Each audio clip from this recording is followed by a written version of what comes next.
What's going on, you guys?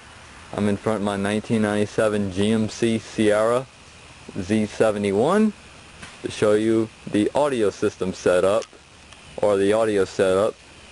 Kind of like a pre-update. You may notice the video is a little bit different in format because of the title gives it away. So let's go ahead and take a little tour inside.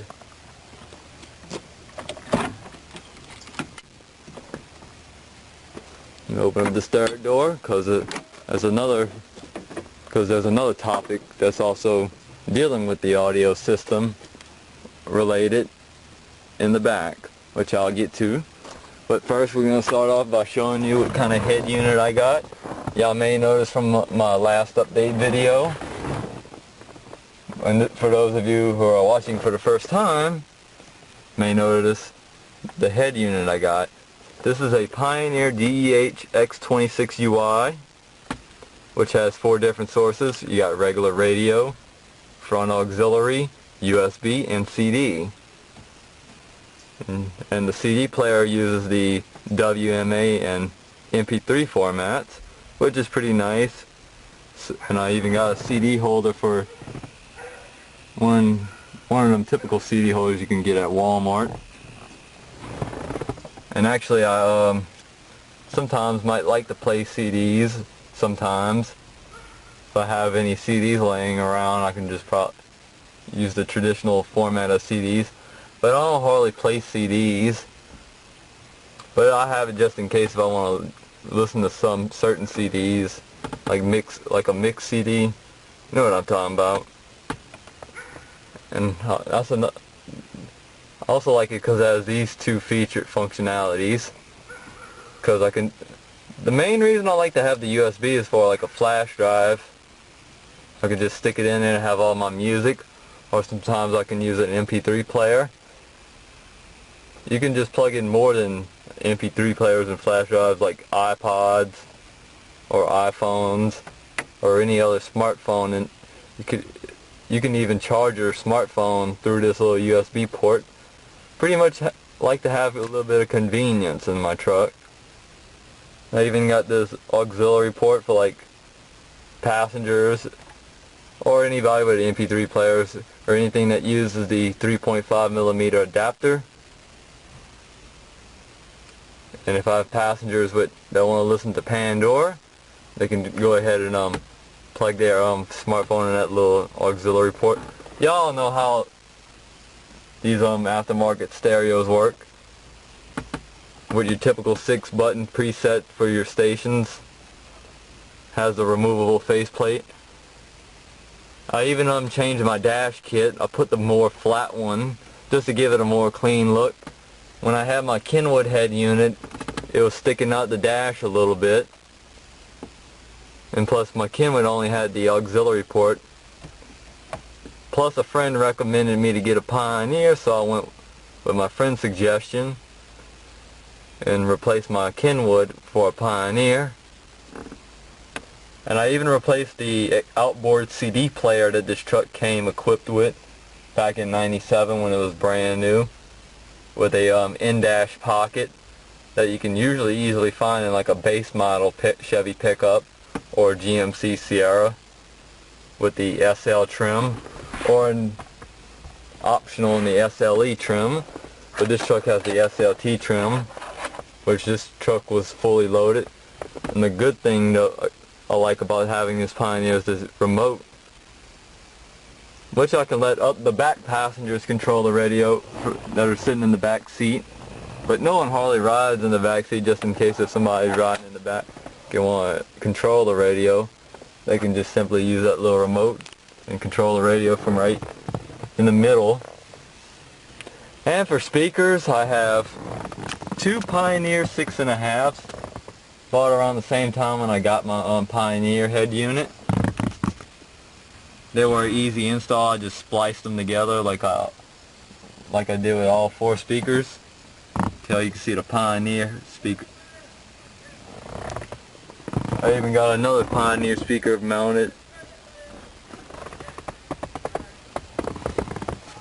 And I still got the stock tweeters in this truck.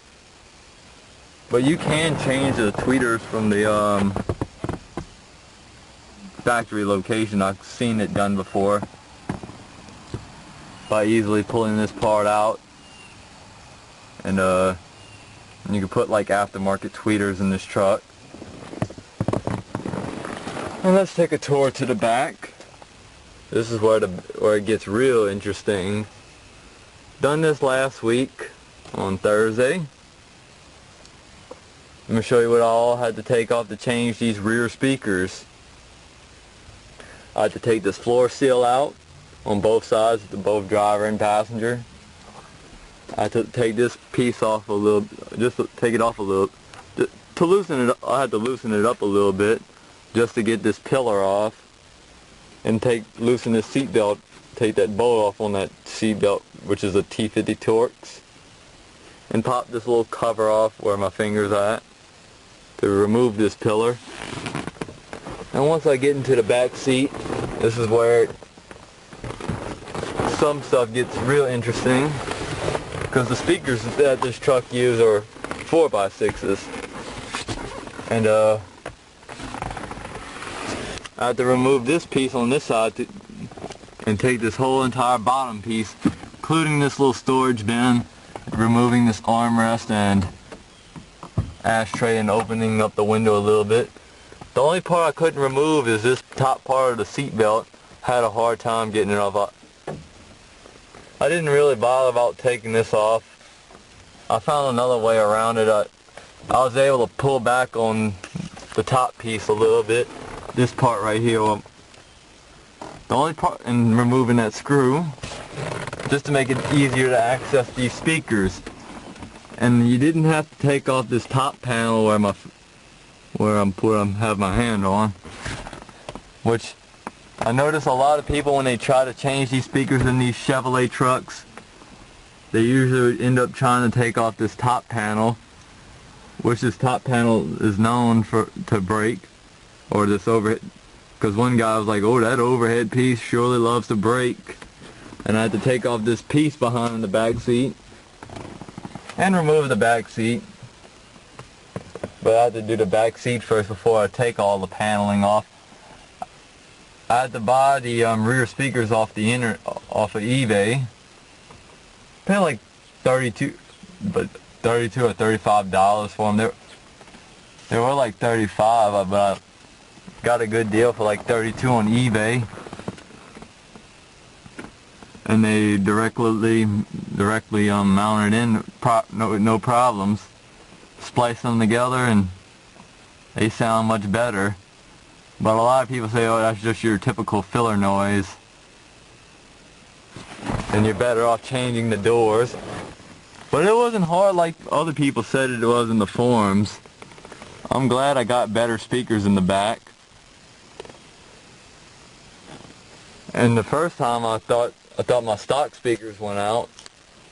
It turned out the wiring harness wasn't wired right, so I had to re-wire up the wiring harness for the rear speakers. Had to re-tighten it up real good, and I got rear speakers fully working again. I would play some music on these new speakers for YouTube, but I don't want to get confronted by the copyright police. So the next thing I'm going to add on to the truck is probably add a sub on the bottom and get a little small amp, and I'll be able to have a sub woofer on to make the music hit pretty good. But these speakers surely do pack a punch,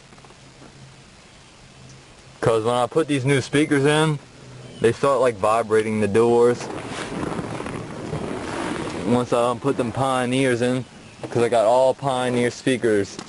The front doors got 6.5s and the rear pillars are 4x6s. So I'm gonna go ahead and close this up, because it's gonna be late in a little while, and bad weather's coming. So let me go ahead and end the video. Hope you guys enjoyed this little video of my audio setup demonstration of some sort, and thanks.